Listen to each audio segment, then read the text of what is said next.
জাতীয় দল থেকে বিদায় করা হয়েছে লঙ্কান কোচ হাথুরু সিংহাকে। এবার হাত দেওয়া হয়েছে তার রেখে যাওয়া কোচিং প্যানেলে। ইতোমধ্যে হাথুরুর পছন্দে নিয়োগ পাওয়া পারফরমেন্স অ্যানালিস্ট মহসিন শেখ সহ আরও একজনকে বরখাস্ত করেছে বিসিবি।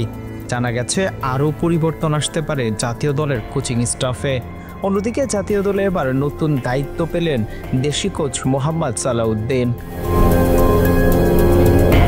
2023 বিশ্বকাপের পরে বাদ দেওয়া হয় ভারতীয় অ্যানালিস্ট শ্রীনিবাস চন্দ্রশেখরকে। এরপর সাময়িক দায়িত্ব দেওয়া হয় মহসিন শেখকে। পরে এবছরের এপ্রিলে হাথুরু সিংহের পছন্দে 2 বছরের জন্য চুক্তি করা হয় তার সাথে। এবার চুক্তির মেয়াদ শেষ হওয়ার আগে 8 মাসের মাথায় চাকরি হারালেন জাতীয় দলের এই অ্যানালিস্ট। ঠিক কী কারণে তাকে বাদ দেওয়া হয়েছে সে বিষয়ে স্পষ্ট করেনি বিসিবি। মহসিন শেখের মতো একই ভাগ্য বরণ করতে হয়েছে জাতীয় দলের ব্যাটিং কোচ ডেভিড হেমকে। শুরুতে এইচপি দলের কোচ হয়ে বাংলাদেশে এসেছিলেন তিনি। সে সময় জাতীয় দলের ব্যাটিং কোচের দায়িত্ব সামলাচ্ছিলেন নিক পোথাস। গত বছরের নিউজিল্যান্ড সফরে তাকে ফিল্ডিং কোচের দায়িত্ব দিয়ে ব্যাটিংয়ের সাময়িক দায়িত্ব দেওয়া হয় হেমকে। এরপর হাথুরুর চাওয়াতেই এবছরের মার্চে ব্যাটিং কোচ হিসেবে 2 বছরের জন্য চাকরি স্থায়ী করা হয় হেম্পের।